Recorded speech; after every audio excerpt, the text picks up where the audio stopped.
Hello, everyone, and welcome to the Your Mark on the World show. I'm your host, Devin Thorpe, and our guest today is Eric Hatch. He's the founder and president of Faces of Addiction. It's a nonprofit that is capturing the stories of addicts and helping to personify, to reanimate these human beings that so often are neglected and treated as less than. So you don't want to miss this episode. Welcome to Your Mark on the World, bringing you another changemaker with champion of social good, Devin D. Thorpe. This episode is made possible via the support of our sponsors, including Johnson & Johnson's Caring Crowd. Eric, welcome to the show. Hi, Devin. We're thrilled to have you and excited to talk about what you've been doing. Tell us a little bit about how you came up with this idea and what got you started. Well, I was driving east to go skiing with some classmates, and at 72, that's a miracle in itself. And I suddenly got the notion that this would be something worth doing. I bounced the idea off some of my college classmates and another couple of people I know, and they all went, wow. So great. I was looking for a project to expand to challenge my photographic skills. I've been a pretty well-known landscape painter, photographer for quite a while, and I wanted to do something different. And so it started that way, and it quickly morphed into the social project that it's become. And my hope is that instead of a project, it becomes a phenomenon or a cause. Sure. How did you find How did you find your subjects? That's a challenge, and it's still a challenge. I met a couple through introductions via rehab facilities, and I ran an ad in Craigslist under gigs. And that has drawn slowly but fairly steadily. And some of the people I've interviewed have been so enthusiastic that they've gone out and helped recruit other subjects. Wow. That's interesting that's happened. I've got some of the photos pulled up here. Let's just go through these one at a time. I'm showing, I believe, Lisa Stewart. I hope you can see her. I can see Lisa just fine. Good. Do you remember taking this photo and anything about Lisa? I sure do. This was in Hamilton, Ohio, which is an epicenter for the opioid addiction crisis.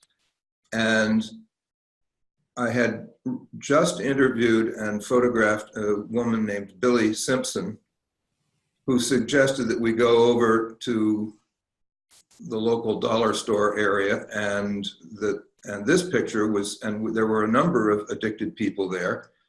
And we just said, who's interested? And a number of people were. I had a friend with me who was able to relate readily to these folks, and one thing led to another, and I wound up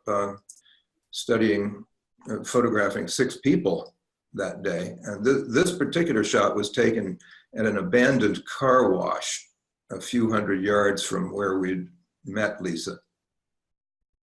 It's a beautiful but tragic portrait with the tears coming down her cheeks. It's extraordinarily poignant. Well, it is poignant. Lisa was a typical middle-class mom, and was a giver to the community. She would make sure kids had presents at Christmas who were too poor. She'd take them shopping, things like that. And she has now lost everything. Wow. And she is addicted primarily to alcohol, but I found out later also to heroin. Yeah. Just tragic. But I love the way that your photos bring them, in some respects, back to life, and certainly back to our consciousness. We tend to want to ignore, I'm afraid, people who struggle with addiction, and this is a beautiful way to help us reconnect with them. This is Brandy Bowman. Yep. What do you remember about Brandy and taking her photo? A couple of things. First is that Brandy is actually a very sociable person and friends with the woman who with one of the women I shot that day, who introduced me to her on a subsequent occasion. Brandy is addicted to methamphetamine and heroin. She's very emotional. She's feeling huge amounts of pain, and she can't get off this treadmill. She's never been able to break her addiction, even for brief periods. So she's on the streets, living there. She prostitutes herself to make her ends meet. Wow. There's not much to be said. But what I like about this photo is the softness of the hood and the agony of her face. Yeah. These are not intended, I should say, these are not intended to be editorial type photographs. They're not newspaper photographs. These are intended to be fine art portraits. And what I'm after is the truth of the person. Sure. Well, it's really a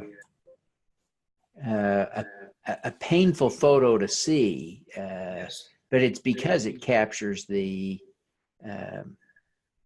really her pain so well. Now, this is Brian and Samantha Anderson. Yep. Are they both addicts? Do you recall? Yes, I sure do.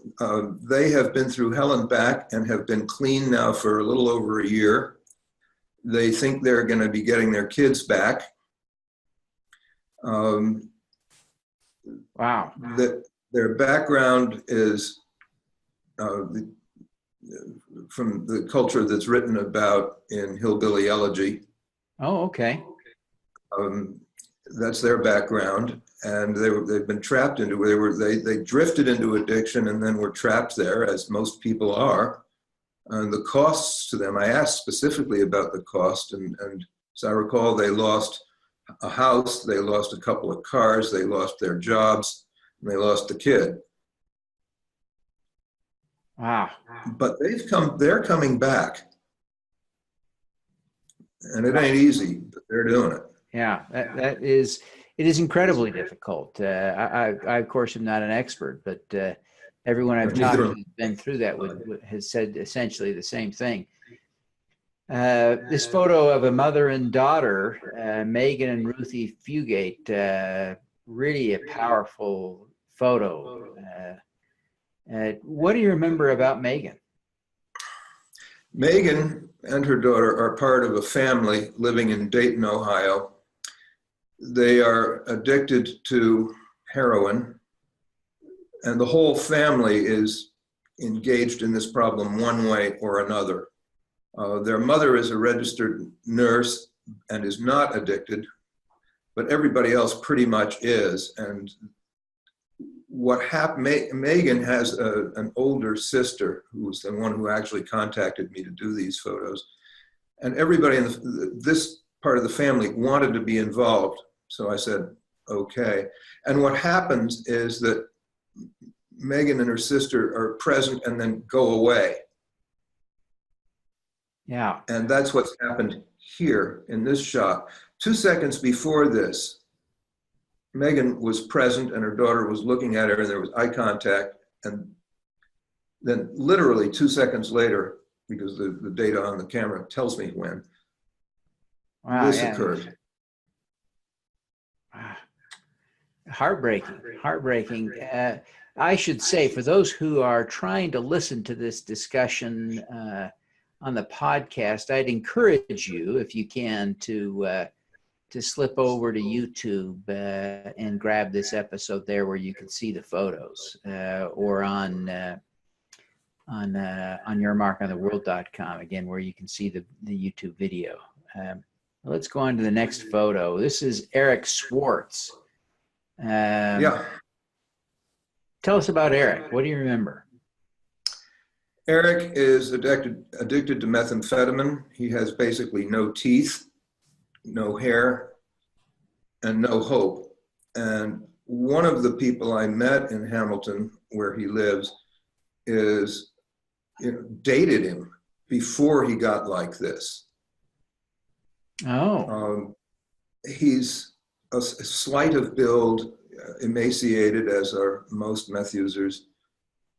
And he says he wants to get clean, but doesn't know how he can. Yeah. There aren't enough programs. His eyes are just riveting, aren't they? To look at he looks almost like he can see right into your soul. I see him as a kind of inverted monk.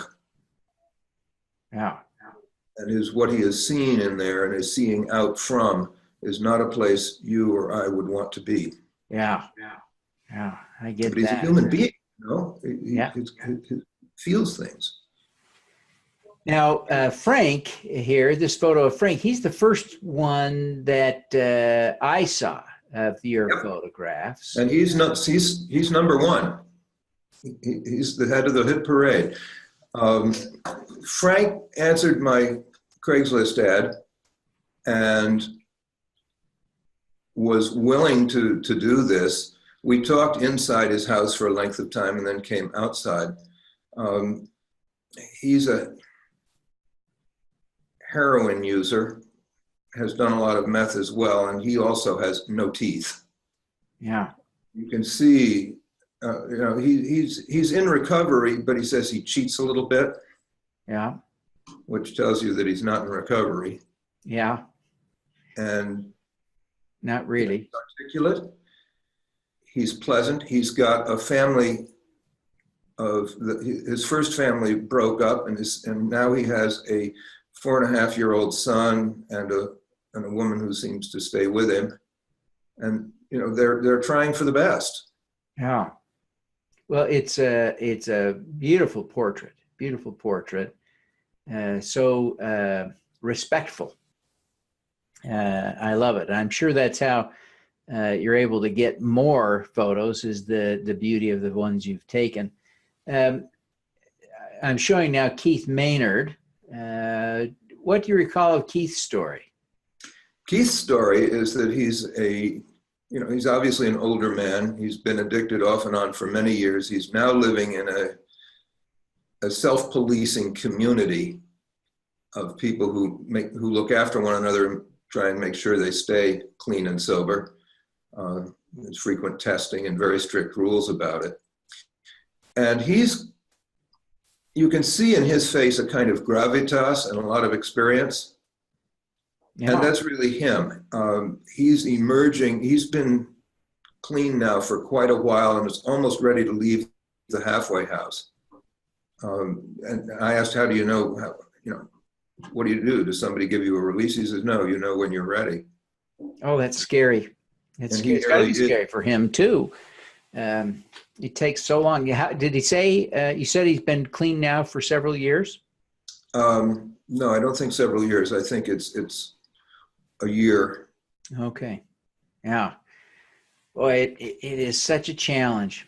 I'm no expert, but as I visit with people who work in the field, many of whom are recovering addicts themselves, that it's a consistent message that their stories loop around over and over to the same point. Here's an image now of Robbie Tweed. Yep, and Robbie is in the same living situation,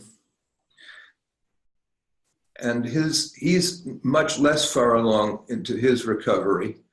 What he's told me is that he really wants to be able to talk to people in schools and people in other rehab facilities, and he says, and this is close to a quotation, but with my record, they won't let me in.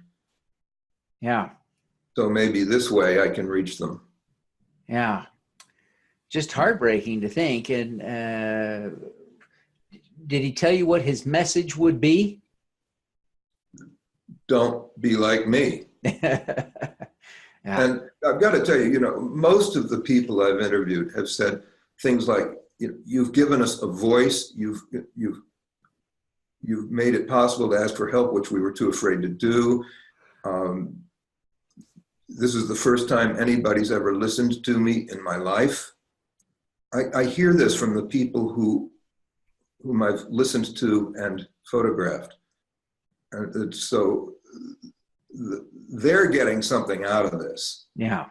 And it's important to say that. Billy Simpson here now. And again, I want to just remind people who may be listening, we love you to listen, but boy, it'd be great if you'd pop over to yourmarkontheworld.com or over to our YouTube channel to see this in person, to see the video. But Eric, what do you remember about Billy? Oh, a lot, because I'm still in touch with Billy. Billy Simpson is a heroin addict. She lost her family, and then about a year ago, her daughter was killed in a hit-and-run accident that was never solved. She, however, you can see there's something in her face, and Billy was enthusiastic. Once we had done the work, she wanted to go share it. She wanted to bring other people in, and she did, because Billy is an extremely sociable person and knows every drug addict in Hamilton, and that's a large acquaintanceship. And she has gotten herself into a rehab program and has been clean for 14 days now. This is happening in just time. Yeah. That's great. I hope she can stick with it. I hope she can stick with it. Interesting how just the interaction with you, having someone treat her like a human being with dignity, with respect, changes her self-image enough to give her the courage to take that step. That's really pretty amazing. I had no idea, Devin, that any of that would happen. Yeah. This was news to me. And so I've got something that started as a project and it's become a cause, and it's also a ministry. Yeah. And I didn't ask for it. Well, those are beautiful photos, and I really hope you'll be able to continue with that. Eric, you've had a long and successful career. I wonder, what is the most important lesson you've learned over your career?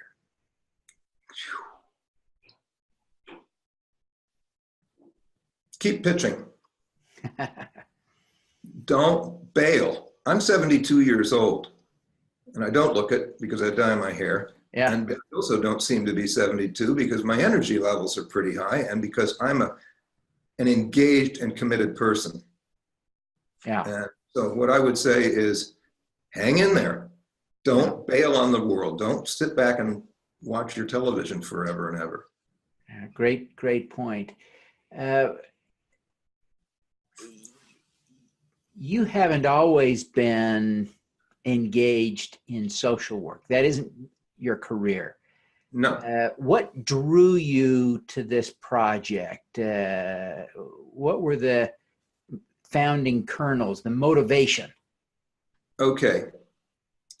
I have for many years been interested in social concerns, but I'm a systems level guy.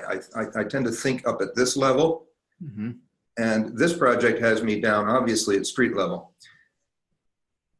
As I said earlier, what drew me into this first was a desire to continue to grow as a photographer. Right. I wanted a challenge, and this just popped into my head.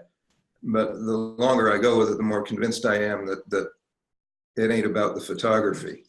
Yeah. Yeah. Well, it's a beautiful thing you're doing, and I'm grateful that you're doing it. Eric, what is your superpower? Oh, gosh.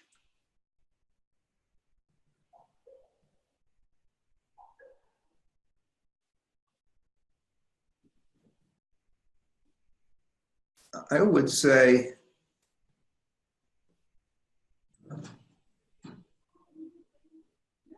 a high order of intellectual thinking coupled with an artist's perspective and compassion. It's a combined superpower. Sure.